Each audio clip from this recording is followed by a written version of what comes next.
Assalamualaikum warahmatullahi wabarakatuh. Pada kesempatan kali ini, saya, Nurul Komariah, akan menjelaskan tentang isu terkait manajemen ASN dan Smart ASN dalam rangka perwujudan Smart Governance. Sebelumnya, izinkan saya untuk memperkenalkan diri. Nama saya Nurul Komariah, ahli media akuntansi, dengan nomor induk pegawai 20010811 202202 2001, Latsar CPNS Angkatan 44, Kelompok 1, Penempatan Instansi Badan Nasional Penanggulangan Bencana di Unit Kerja Inspektorat 3. Seperti yang kita ketahui, manajemen ASN dan Smart ASN adalah hal penting yang berkaitan dengan kinerja seorang ASN. Keduanya adalah hal yang saling berkesinambungan. Manajemen ASN diperlukan sebagai upaya untuk mewujudkan Smart ASN. Lalu, apa sih manajemen ASN itu? Manajemen ASN adalah pengelolaan ASN yang menghasilkan pegawai ASN yang profesional, memiliki nilai dasar, etika profesi, bebas intervensi politik, bersih dari praktik korupsi, kolusi, dan nepotisme. Kemudian ada Smart ASN.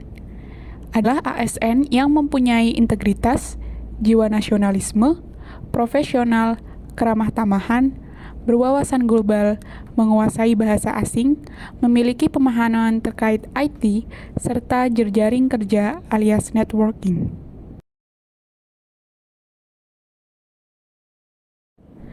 Manajemen ASN dan Smart ASN merupakan perspektif yang perlu dilakukan oleh semua ASN di Indonesia untuk mencapai Smart Governance.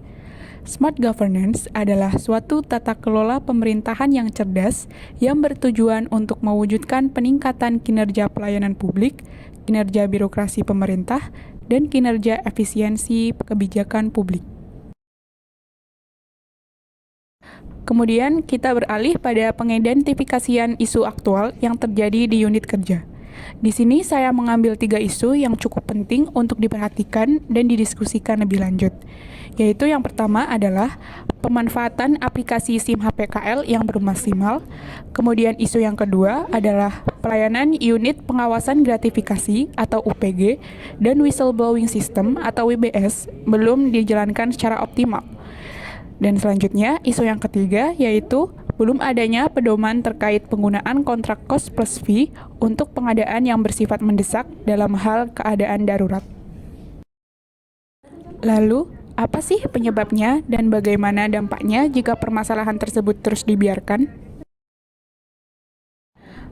Mari kita membreakdown isu pertama lebih dahulu, yaitu pemanfaatan aplikasi SIM HPKL yang belum maksimal. Apa sih penyebab munculnya isu ini? Yang pertama adalah karena tidak semua pegawai mempunyai pengetahuan yang cukup terkait penginputan data menggunakan aplikasi ini. Kemudian yang kedua adalah data audit belum diupdate secara berkelanjutan.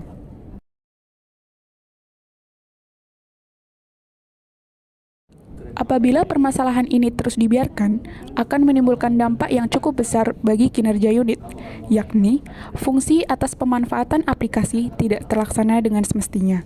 Pekerjaan yang seharusnya dapat dilakukan dengan cepat dan mudah justru terhambat sehingga menurunkan kinerja audit dalam unit.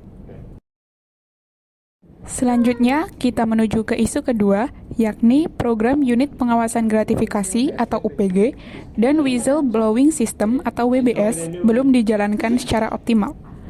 Penyebab dari munculnya isu kedua ini adalah yang pertama adalah sistem WBS yang belum mempunyai fitur anonim bagi pelapor.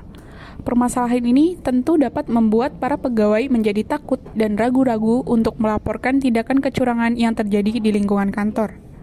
Hal ini tentunya membuat jumlah pengaduan menjadi semakin menurun.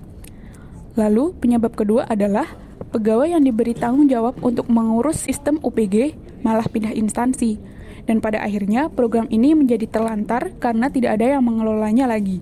Di samping itu, sampai saat ini belum ada pegawai yang ditunjuk untuk menjadi penanggung jawab pengganti untuk program UPG ini. Selanjutnya, penyebab yang ketiga adalah lingkup lingkungan kantor yang masih terlalu kecil. Sebagai informasi, BNPB tidak memiliki unit vertikal.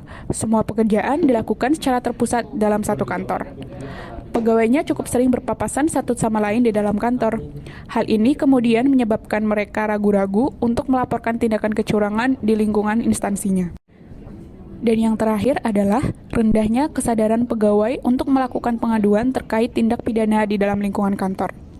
Hal ini masih berhubungan dengan fraud triangle theory, yaitu rasionalisasi. Beberapa pegawai tidak sadar atau bahkan memaklumi tindakan yang sebenarnya hal itu merupakan salah satu tindakan kecurangan di lingkungan pemerintah. Apabila isu ini terus dibiarkan, akan menimbulkan dampak yang risikonya tidak main-main. Seperti lemahnya sistem pengawasan di lingkungan instansi yang berakhir pada lingkungan pengendalian yang tidak kondusif. Kemudian, tindakan kecurangan di lingkungan kantor menjadi semakin marak. Indeks reformasi birokrasi menjadi semakin menurun atau hanya jalan di tempat saja, dan kemudian akan berdampak pada kinerja pegawai. Yang terakhir adalah berpotensi menurunkan citra positif dan kredibilitas instansi. Nah, sampailah kita pada isu yang terakhir, yakni belum adanya pedoman terkait penggunaan kontrak cost plus fee untuk pengadaan yang bersifat mendesak dalam hal keadaan darurat. Penyebab dari munculnya isu ini adalah yang pertama, pokja pengadaan masih banyak yang hanya menggunakan jenis kontrak harga satuan. Kondisi seperti ini tentunya dapat menjadi celah bagi pegawai untuk melakukan tindakan kecurangan seperti korupsi. Kemudian yang kedua adalah kurangnya pengetahuan bahwa pengadaan yang bersifat mendesak dalam hal keadaan darurat dengan sistem penunjukan langsung sebaiknya dilakukan dengan kontrak cost plus fee. Apabila terus dibiarkan, hal ini berdampak bagi suatu pekerjaan pengadaan tersebut, yaitu pembayaran pengadaan tidak dapat dipertanggungjawabkan karena dasar perhitungan pembayaran tidak dibuat dengan detail. Kemudian, pekerjaan ini menjadi rawan korupsi karena dasar penyusunan HPS lebih mudah untuk dimanipulasi, yang pada akhirnya juga berdampak pada kurangnya kredibilitas dari sebuah kontrak. Setelah dilakukan identifikasi, selanjutnya saya melakukan analisis ketiga isu tersebut dengan teknik analisis isu tapisan. Subteknik pertama adalah teknik APKL. APKL adalah akronim dari aktual, yaitu isu tersebut sedang hangat dibicarakan, kemudian problematik, yaitu isu tersebut memiliki dimensi masalah yang kompleks. Lalu ada kehalayakan, yaitu isu tersebut menyangkut hajat hidup orang banyak. Lalu yang terakhir adalah kelayakan, yakni isu tersebut masuk akal, realistis, relevan, dan dapat dimunculkan inisiatif pemecahan permasalahannya. Yang pertama ada isu pemanfaatan aplikasi SIM HPKL yang belum maksimal. Di sini saya memberikan skor APKL dengan total 17. Kemudian untuk isu yang kedua, yaitu pelayanan unit pengawasan gratifikasi dan whistleblowing system yang belum dijalankan secara optimal, saya memberikan skor APKL dengan total 20. Dan untuk isu yang ketiga, yaitu belum adanya pedoman terkait penggunaan kontrak cost plus fee untuk pengadaan yang bersifat mendesak dalam hal keadaan darurat, di sini saya memberikan skor APKL dengan total 19. Dari hasil analisis tersebut, dapat dilihat bahwa isu kedua berada pada rank pertama sebagai isu yang perlu diperhatikan dan didiskusikan lebih lanjut. Lalu ada subteknik kedua yaitu USG.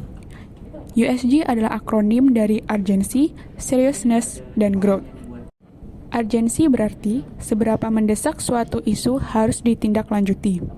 Kemudian seriousness adalah seberapa serius suatu isu harus dibahas. Dan growth adalah seberapa besar kemungkinan memburuknya isu tersebut jika tidak ditangani segera. Untuk isu yang pertama, saya memberikan total skor USG, yakni 12. Kemudian isu yang kedua, skor total USG-nya adalah 14. Dan isu yang ketiga, total skor USG-nya adalah 13. Dari total skor tersebut, bisa dilihat bahwa isu kedua menjadi isu prioritas pertama yang harus segera dibahas dan ditindaklanjuti.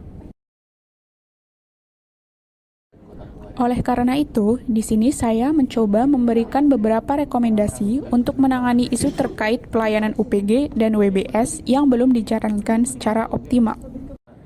Yang pertama adalah memperbanyak sosialisasi terkait program UPG dan WBS di lingkungan instansi. Sosialisasi ini bisa dilakukan dengan menyediakan hotline terkait UPG dan WBS.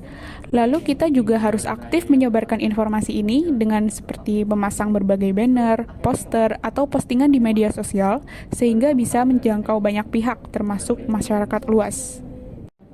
Rekomendasi kedua adalah dengan segera menunjuk salah satu pegawai sebagai penanggung jawab UPG sehingga program bisa dijalankan kembali. Hal ini adalah hal yang harus dilakukan pertama kali karena sebuah program akan berjalan apabila ada yang mengurus dan mengelolanya. Selanjutnya yang keempat adalah memperbaiki sistem WBS dengan menambahkan fitur anonim bagi pelapor. Fitur anonim sangat penting karena menyangkut informasi yang bersifat rahasia. Kemudian rekomendasi yang terakhir adalah menerapkan kebijakan keterbukaan dan beri kepercayaan kepada pegawai bahwa laporan akan ditangani secara rahasia. Dengan begitu, pelapor akan merasa aman karena identitas dan informasi yang mereka laporkan tidak akan bocor dan jelas penanganannya. Baiklah, sekian pemaparan dari saya. Apabila ada salah kata atau perbuatan, saya mohon maaf yang sebesar-besarnya. Terima kasih atas perhatiannya. Wassalamualaikum warahmatullahi wabarakatuh.